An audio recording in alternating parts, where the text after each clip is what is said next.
أعوذ بالله السميع العليم من الشيطان الرجيم.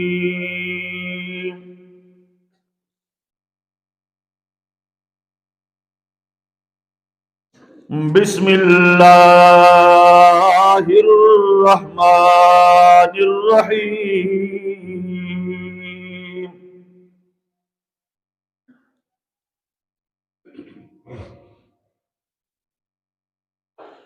يا بني آدم لا يفتننكم الشيطان كما أخرج أبويكم من الجنة ينزع عنهما لباسهما ليريهما سوآتهما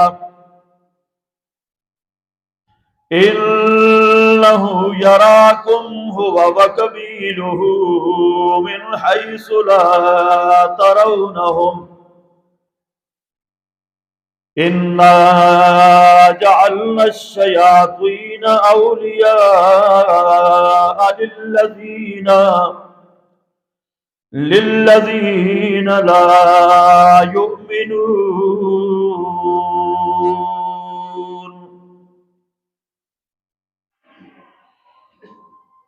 اے آدم کی اولاد، تمہیں شیطان فتنوں میں نہ ڈال دے جس طرح اس نے نکال دیا تمہارے ماں باپ کو جنت میں سے، چھین لیا ان سے ان کا لباس تاکہ وہ ان کو دکھائے ان کی شرمگاہیں.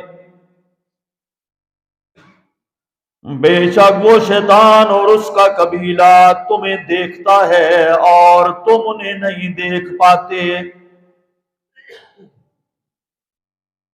اِنَّا جَعَلْنَا الشَّيَاطِينَ أَوْلِيَاءَ، بے شک ہم نے شیطانوں کو دوست بنا دیا ہے ان لوگوں کا، لِلَّذِينَ لَا يُؤْمِنُونَ، وہ لوگ جو ہماری آیات پر ایمان نہیں رکھتے.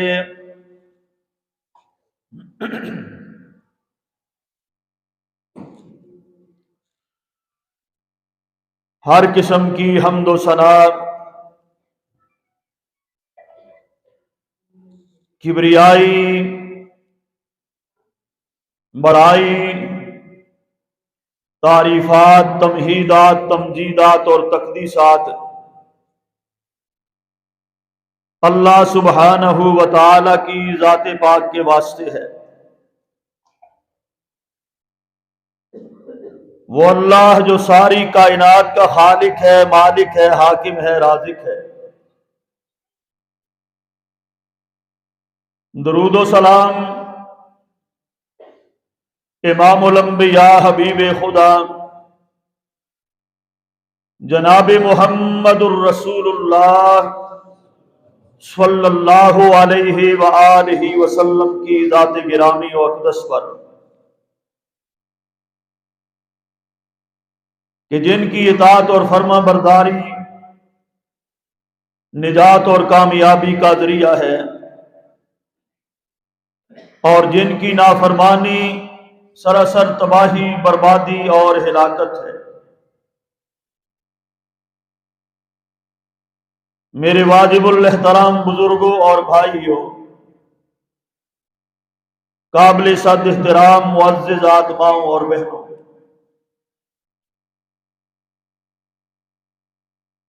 گزشتہ خطبہ جمعۃ المبارک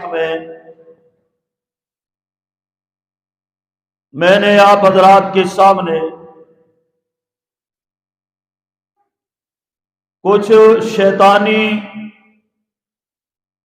ہتھ-کنڈے اور حملوں کے حوالے سے بات کی تھی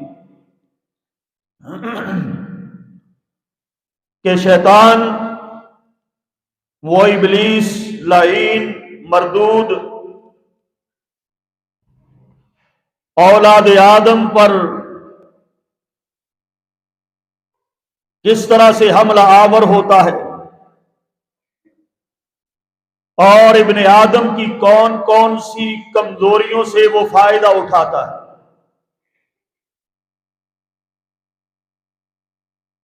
انسانی جسم کی کمزوریوں سے بھی وہ بھرپور فائدہ اٹھاتا ہے، روحانی کمزوریوں سے بھی وہ بھرپور فائدہ اٹھاتا ہے۔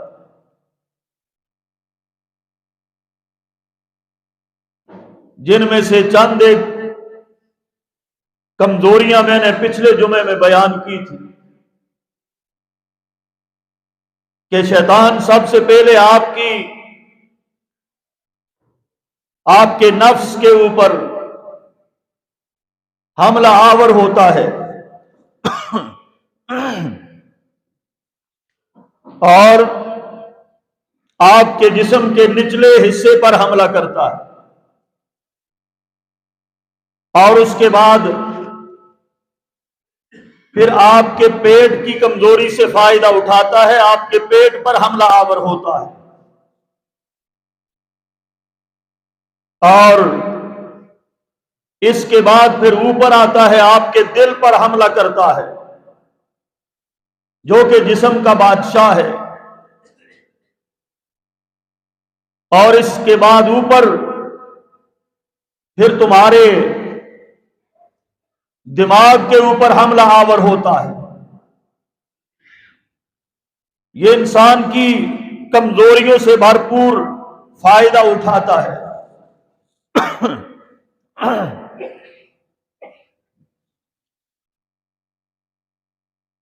جب پہلے دن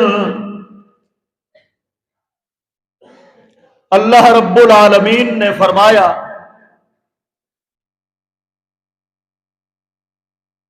کہ میرے آدم کے سامنے سجدہ ریز ہو جاؤ، تو اس نے ایک فلسفہ بیان کیا، انا خیر منہ خلقتنی من نار وخلقتہ من طین۔ بجائے اللہ تعالی کا حکم ماننے کے اپنی عقل دوڑانی شروع کر دی کہ میں ایسا ہوں، میں ویسا ہوں۔ معلوم ہوتا ہے کہ اللہ رب العالمین کا جب حکم آ جائے یا پیغمبر کا حکم آ جائے تو اپنی عقل نہیں دوڑانی چاہیے، یوں ہو تو یوں نہ ہو، ایسا ہو تو ویسا نہ ہو، ایسا ہوتا تو یہ نہ ہوتا، یہ نہ ہوتا تو وہ نہ ہوتا۔ چونکہ چنانچہ اگرچہ مگرچہ اللہ کے حکم کے سامنے اس طرح کی تعویلیں، ہیلے، بہانے، چونکہ چنانچہ اگرچہ مگرچہ کرنا یہ شیطانی عمل ہے۔ آپ کی عقل میں آئے بات تب بھی مانو، عقل میں نہ آئے بات تب بھی مانو، یہ ہے انسانیت، آدمیت، اور اسی کے اندر خیر بھی ہے اور بھلائی اور کامیابی اور کامرانی بھی، کہ بات سمجھ آئے تب بھی مانو، نہ سمجھ آئے تب بھی مانو، یہ ہے انسانیت۔ فلسفے اپنے اپنے پاس رکھو۔ یہ پہلا فلسفی تھا جس نے اللہ کے حکم کے سامنے بجائے اطاعت کرنے کے، بجائے اللہ کا حکم ماننے کے، فلسفہ بیان کر دیا، انا خیر من، میں اس سے بہتر ہوں۔ بھائی تم بہتر کیسے ہو؟ خلقتنی من نار، کہتا ہے مجھے آپ نے آگ سے پیدا کیا ہے، وخلقتہ من طین، اس انسان کو، آدم کو تو نے مٹی سے پیدا کیا ہے۔ اس نے موازنہ کیا اپنی عقل سے کہ آگ مٹی سے بہتر ہے، لہذا میں بہتر ہوں، میری فطرت آگ ہے، میں کیوں اس مٹی کے سامنے سجدہ کروں؟ فلسفہ لے کے آیا۔ آگ میرے بھائیوں، اگر دیکھا جائے بنظر غائر، اس پہلے دن کے فلسفی کا فلسفہ غلط تھا، جھوٹ پر مبنی تھا، اس کا فلسفہ دجل اور فریب تھا، مکاری کے سوا اور کچھ نہیں تھا۔ اس کو چاہیے تھا کہ اپنے فلسفہ اپنے پاس رکھے، اللہ کا حکم مانتے ہوئے آدم کے سامنے سجدہ کرے۔ اسی میں خیر اور بھلائی تھی، اور ہماری بھی خیر اور بھلائی اسی میں ہے کہ بات سمجھ آئے پھر بھی مانو، نہ سمجھ آئے پھر بھی مانو، اسی میں ہمارے لیے بہتری۔ اور اس نے جو فلسفہ بیان کیا اس پر بھی نظر ڈالتے ہیں۔ کہتا ہے میں آگ سے پیدا ہوا ہوں۔ آگ کیا چیز ہے؟ آگ اللہ کے غضب کا نام ہے، آگ اللہ کے عذاب کا نام ہے۔ آگ کے اندر تیش ہوتی ہے، آگ کے اندر تیزی ہوتی ہے، آگ کی فطرت میں جلانا ہوتا ہے، آگ تباہی لے کے آتی ہے، آگ بربادی لے کے آتی ہے۔ آگ کس طرح بہتر ہو سکتی ہے جبکہ اس کے مد مقابل وہ مٹی ہے، مٹی کے اندر بالیدگی ہے، مٹی کے اندر عاجزی ہے، مٹی کے اندر انکساری ہے، مٹی کے اندر ہمارا رزق ہے، مٹی جائے عبادت ہے، مٹی پر مساجد ہیں، مٹی پر سجدہ کیا جاتا ہے، مٹی ہماری امانت دار ہے، انسانیت کے لیے ہی نہیں پوری کائنات کے لیے مٹی امین ہے، مٹی حفاظت کی جا ہے۔ مٹی تو وہ ہے جس کے اوپر میں اور آپ اپنی پیشانیاں سجدے میں رکھتے ہیں۔ آگ کے اندر کوئی بھی مسجد نہیں بناتا، آگ کے اندر کوئی بھی سجدہ نہیں کرتا، آگ کسی طرح بھی خیر کا پیغام لے کر نہیں آتی، جبکہ مٹی، آپ اس مٹی کے اندر اپنا ایک بیج ڈالتے ہو، گندم کا بیج ہو، مکی کا بیج ہو، کسی پھلدار پودے کا بیج ہو، اس کی وہ حفاظت کرتی ہے، وہ آپ کی امانت سمجھتی ہے۔ امانت سمجھتے ہوئے یہ مٹی اور یہ زمین آپ کو کئی گنا بڑھا چڑھا کر وہ پھل واپس کرتی ہے، وہ بیج واپس کرتی ہے، مکئی کی صورت میں، چاول کی صورت میں، گندم کی صورت میں، اناج کی صورت میں، پھلوں کی صورت میں، پھولوں کی صورت میں، خوشبو کی صورت میں، ترکاری کی صورت میں، سبزیوں کی صورت میں، ہر صورت میں مٹی آپ کی امانتوں کی حفاظت کرتی ہے۔ کوئی بھی آدمی اپنے مرنے والے کو آگ کے اندر دفن نہیں کرتا، کوئی بھی مسلم ایسا نہیں کر سکتا، اور ہم اپنی ان مرنے والے عزیزوں کو بھی، پیاروں کو بھی اپنی مٹی کے سپرد کرتے ہیں۔ تو کس طرح کہتا ہے انا خیر منہ، میں آگ ہوں، آگ سے پیدا ہوا، میں بہتر ہوں، جبکہ آگ لگ جائے شہروں کو برباد کر دیتی ہے، جلا کر راکھ بنا دیتی ہے، جبکہ مٹی جو ہے شہروں کو آباد کرتی ہے۔ مٹی آبادی کا نام ہے اور برکتوں کا نام ہے، آگ تباہی اور بربادی کا نام۔ تو نے دعویٰ کیا انا خیر منہ خلقتنی من نار وخلقتہ من طین، تو کس طرح بہتری کا دعویٰ کر سکتا ہے؟ اور اسی عاجزی کا نتیجہ ہے، عاجزی کا نتیجہ ہے، مٹی میں عاجزی ہے، مٹی میں متانت ہے، مٹی میں نجاجت ہے، اسی عاجزی کا نتیجہ ہے۔ آدم علیہ السلام سے غلطی ہو گئی، اس نے عاجزی کا راستہ اختیار کرتے ہوئے ربنا ظلمنا انفسنا وان لم تغفر لنا وترحمنا لنکونن من الخاسرین، یہ دعا پڑھتے ہوئے 200 سال تک آنسو بہا بہا کر اپنی عاجزی اللہ کے سامنے پیش فرمائی، نتیجتاً وہ کامیاب و کامران۔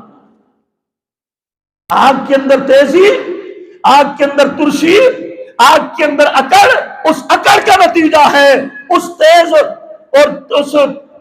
تیزی کا نتیجہ ہے کہ تو نے تکبر کیا، تو نے غرور کیا، تو نے تیزی کی اور تو نے اکڑ دکھائی، اسی آگ کا نتیجہ ہے کہ آج تک تجھے توبہ کی توفیق نہیں ہو سکی۔ نتیجہ یہ نکلا کہ اس کا یہ فلسفہ حقائق کے منافی تھا، غلط تھا اس کا فلسفہ۔ مٹی ہی بہتر ہے، آگ مٹی سے بہتر نہیں ہے، اس کا فلسفہ غلط ہے۔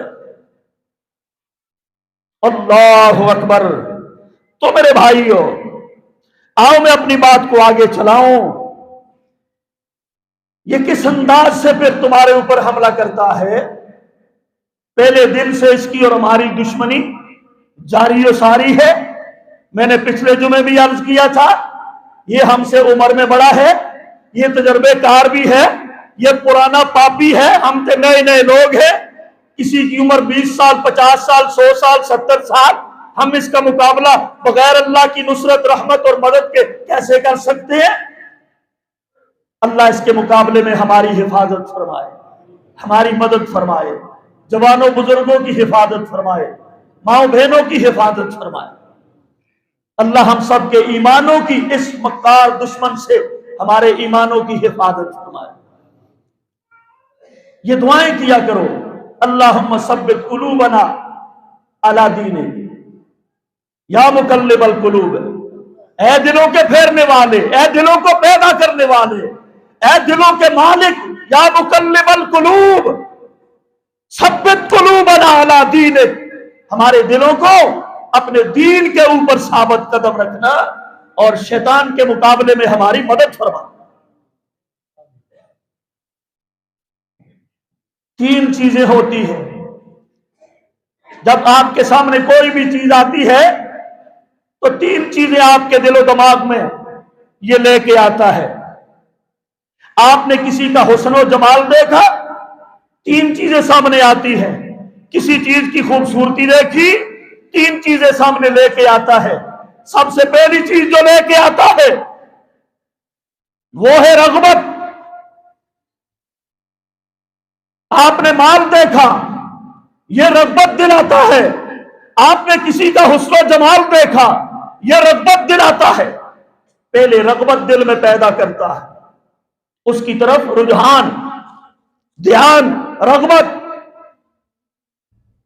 اللہ کہتے ہیں جب تمہارے دلوں کے اندر کسی بھی چیز کی یہ رغبت پیدا کرے، چاہے کسی کا حسن و جمال ہو، خوبصورتی ہو، کمال ہو، دولت کے انبار ہو، سونے چاندی کی چمک ہو، اور کوئی نئی گاڑی، نیا ماڈل ہو، مکان کی زیب و آرائش کا معاملہ ہو، کوئی بھی چیز آپ دیکھتے ہیں، دل میں یہ رغبت پیدا کرتا ہے، میرا بھی ایسا ہونا چاہیے، میں بھی کیوں نہ ایسا کروں۔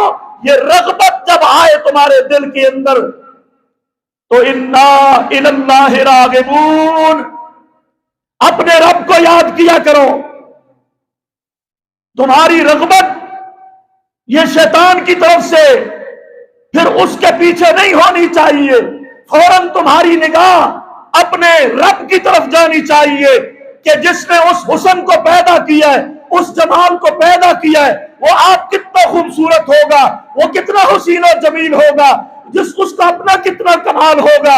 آپ اس رب کی کمال کی طرف، اس کی طرف رغبت کرنے والے بنے۔ انا الی اللہ راغبون۔ مومن کہتا ہے نہیں نہیں، میرا یہ راستہ نہیں ہے، میں اس کے پیدا کرنے والے رب کی طرف کیوں نہ رغبت کروں، اس کی طرف دھیان کرو۔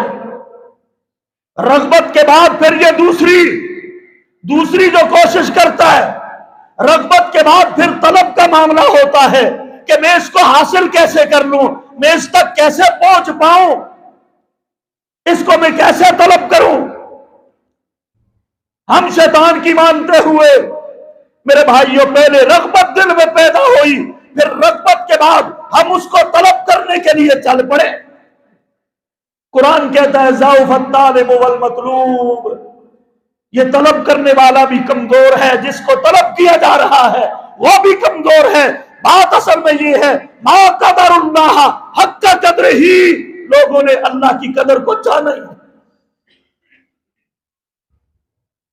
کسی چیز کے حسن و جمال سے مرعوب مت ہو جاؤ، کسی چیز کے کمال سے مرعوب مت ہو جاؤ، بلکہ اس کے پیدا کرنے والے کے طلبگار بنو۔ تیسری جو چیز پیدا کرتا ہے پھر یہ اس کی محبت ڈال دیتا ہے دل کے اندر۔ پہلے رغبت، پھر طلب، اور اس کے بعد پھر محبت۔ پھر لوگ محبت میں اندھے ہو جاتے ہیں، جیسے بھی ہو مجھے یہ ملنا چاہیے، جیسے بھی ہو مجھے حاصل کرنا چاہیے، حرام کی پرواہ نہیں، حلال کی پرواہ نہیں۔ محبت میں لوگ اندھے ہو کر اس کے پیچھے چل پڑتے ہیں، جائز ناجائز کو پھر دیکھنا چھوڑ دیتے۔ قرآن کہتا ہے والذین آمنوا اشد حبا للہ، جب محبت کا معاملہ آئے پھر بھی تم اپنے رب کو دیکھا کرو کہ تمہیں جس نے پیدا کیا ہے، تمہاری ساری محبت کی مرکز نگاہ وہ اللہ کی ذات ہونی چاہیے۔ وہ اوروں کو دے سکتا ہے، تمہیں بھی دے سکتا ہے، وہ آپ کو بھی عطا کر سکتا ہے، سارے خزانوں کا مالک وہ ہے۔ رغبت کرنی ہے تو اس کی طرف کرو، طلب کا معاملہ ہے تو اس سے طلب کرو، محبت کرنی ہے تو مرکز نگاہ محبت کا اس کو بناؤ۔ اللہ اکبر۔ اللہ ہم کو شیطان کے حملوں سے محفوظ فرمائے۔ آؤ میرے بھائیوں، میں قرآن پڑھتا ہوں۔ قرآن نے وہ چیزیں بیان فرمائی ہیں سورہ آل عمران کے اندر کہ یہ چیزیں کس طرح تمہارے لیے مزین کی گئی ہیں، شیطان ان کو کس طرح استعمال کرتا ہے آپ کو گمراہ کرنے کے لیے۔ فرمایا زُيِّنَ لِلنَّاسِ حُبُّ الشَّهَوَاتِ مِنَ النِّسَاءِ وَالْبَنِينَ وَالْقَنَاطِيرِ الْمُقَنطَرَةِ مِنَ الذَّهَبِ وَالْفِضَّةِ وَالْخَيْلِ الْمُسَوَّمَةِ وَالْأَنْعَامِ وَالْحَرْثِ۔ اللہ پاک فرماتے ہیں لوگوں کے لیے یہ زینت بنا دی گئی ہے، مزین کر دی گئی ہے۔ حب الشہوات، خواہشات کی محبتیں، ان میں تمہارے لیے زینت پیدا کر دی گئی ہے۔ جب اپنی نفسانی خواہشات کا معاملہ آتا ہے، رغبت بھی بڑھ جاتی ہے، طلب بھی بڑھ جاتی ہے، اور محبت میں بھی لوگ اندھے ہو جاتے ہیں۔ وہ چیزیں کیا ہیں جن کی محبت میں، طلب میں لوگ اندھے ہو جاتے ہیں؟ اللہ فرماتے ہیں من النساء، سب سے پہلے یہ عورتوں کے معاملے میں لوگ اندھے ہو جاتے ہیں، ان کی رغبت کے اندر، ان کی طلب کے اندر، ان کی محبتوں کے اندر لوگ بے راہ روی کا شکار ہو جاتے ہیں۔ اور فرمایا والبنین، اور تمہارے بیٹے بھی، والقناطیر المقنطرۃ من الذھب والفضۃ، سونے اور چاندی کی چمک دھمک کے پیچھے بھی لوگ اندھے ہو جاتے ہیں، اور جمع شدہ خزانے اور بینک بیلنس کے پیچھے بھی، اپنے مال اور دولت کے پیچھے لوگ اندھے ہو جاتے ہیں۔ والخیل المسومۃ، اور نشان زدہ گاڑیاں سواریاں، ان کے پیچھے بھی لوگ اندھے ہو جاتے ہیں۔ والانعام، اور جناب اپنے جانوروں کے پیچھے بھی اندھے بار چلتے ہیں۔ فرمایا والحرث، اور کھیتیوں کے پیچھے بھی، اناج اور کھیتیوں کے معاملے میں بھی لوگ اندھے ہو جاتے ہیں، رغبت میں بھی، طلب میں بھی، محبت میں بھی۔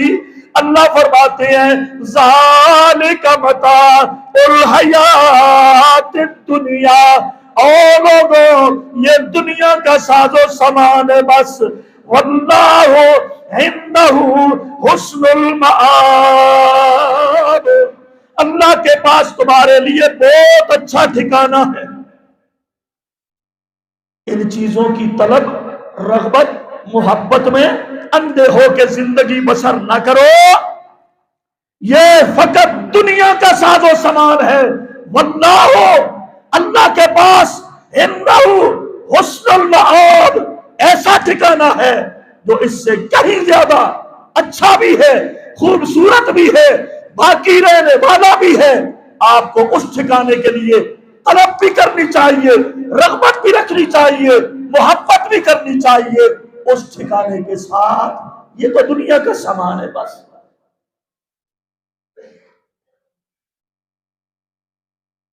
حب الشہوات من النساء، خواہشات کے پیچھے ہم پڑ گئے، نفس نے آپ کو اندھا کر دیا۔ عورتوں کے پیچھے چل پڑے، بیٹوں کے معاملے میں ہم اندھے وار چل رہے ہیں۔ جائز ہے تو بھی میرے بیٹے کو پڑھنا چاہیے، ناجائز ہے تو بھی میرے بیٹے کو آگے بڑھنا چاہیے، میری اولاد کے لیے کچھ کل کا بن جانا چاہیے۔ جائز کی پرواہ نہیں، ناجائز کی پرواہ نہیں، میرا خزانہ، میرا بینک بیلنس زیادہ ہونے چاہیے، حرام حلال کی کوئی پرواہ نہیں، نئے ماڈل کی میری گاڑی ہر سال ہونی چاہیے، کوئی پرواہ نہیں۔ رشوت کا مال ہے، سود کا مال ہے، اور ظلم اور زیادتی کا مال ہے، ہمیں کوئی پرواہ نہیں۔ میرے پاس سونا چاندی کے خزانے یہ جمع ہونے چاہیے، میری کھیتی، کھیت و کھلیان اور میرے باغ و بہار یہ ہرے بھرے ہونے چاہیے، چاہے کسی اور کے قبضہ کیے ہوئے کیوں نہ ہو۔ یہ ہے انسان کی حالت۔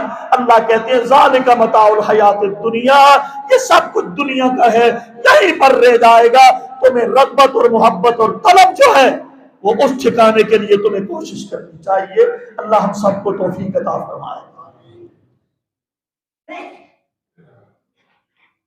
میں اکثر کہا کرتا ہوں، آپ ایک کارخانے میں جاتے ہیں، فیکٹری میں جاتے ہیں، اس سے آپ مال اٹھاتے ہیں، مال اٹھاتے ہیں اپنی دکان کے لیے، تجارت کے لیے۔ وہ فیکٹری والا، وہ بنانے والا، وہ کارخانے والا آپ سے، آپ کے سامنے دونوں مال رکھتا ہے، کہتا ہے یہ مال بہت اچھا ہے اور یہ مال تمہارے لیے ٹھیک نہیں ہے۔